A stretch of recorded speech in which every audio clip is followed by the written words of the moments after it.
সংগঠনৰ পৰা পদত্যাগ কৰা সন্দৰ্ভত প্ৰতিক্ৰিয়া এপছৰ সভাপতি দীপেন বড়োৰ ইয়াত কোনো ৰাজনীতিৰ কথা নাহে বুলি মন্তব্য দীপেন বড়োৰ ২৬ৰ বিধানসভা নিৰ্বাচনক লক্ষ্য কৰি নহয় উপেন্দ্ৰনাথ ব্ৰহ্মৰ নীতি আদৰ্শ সৰুগত কৰিহে সকলো কাম কৰি যাব বুলি ক'লে এপছৰ সভাপতিগৰাকীয়ে বাকী দলে যি সিদ্ধান্ত ল'ব সেয়া গ্ৰহণ কৰিব বুলি জনালে দীপেন বড়োৱে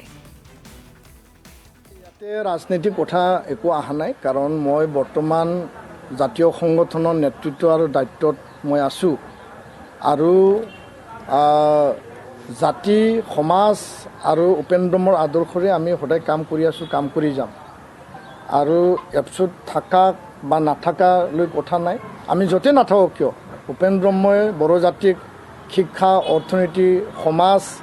আমাৰ কলা সংস্কৃতি আমাৰ ভাষা বিশ্ব দৰবাৰত প্ৰতিষ্ঠাৰ কাৰণে যি লক্ষ্য স্থিৰ কৰিছিল সেই হিচাপে আমি বড়োলেণ্ড মহোৎসৱো আমি ভালদৰে দিল্লীত প্ৰধানমন্ত্ৰীৰ উপস্থিতিত আমি ৰূপায়ণ কৰিছিলোঁ আৰু উপেন্দ্ৰমৰ যি নামত নতুন দিল্লীত আমি এটা ৰাস্তা পথ নামাকৰণ কৰিবলৈ সক্ষম হ'লোঁ লগতে আমি প্ৰতিমূৰ্তি স্থাপন কৰিবলৈ সক্ষম হ'লোঁ সেইদিনাখন চৰকাৰী পদক্ষেপত বাগুৰুম্বা নৃত্য মানে ১০,০০০ মানে নাচনীৰে বাগুৰুম্বা নৃত্য প্ৰদৰ্শন কৰা হ'ল তাতো আমাৰ সহযোগিতা আছে সেইখিনি আমাৰ সদায় থাকিব এতিয়া আগন্তুক ২৬ত নিৰ্বাচন আছে নিৰ্বাচনটো আহিব যাব এতিয়া নিৰ্বাচনলৈ আৰু বহুত সময় আছে এই নিৰ্বাচনটো মোৰ টাৰ্গেট নহয় মোৰ স্পষ্ট কথাটো হ'ল যে এটা সময় থাকে সেই সময়ত সকলোৱে কাম কৰিব এটা বিচাৰে আৰু এটা টাৰ্গেটত সকলোৱে কামখিনি আগুৱাই লৈ যাব বিচাৰে ইয়াৰ কাৰণেহে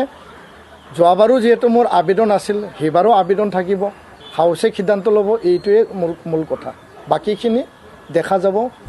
মিটিঙত কি আলোচনা হয় ইয়াতে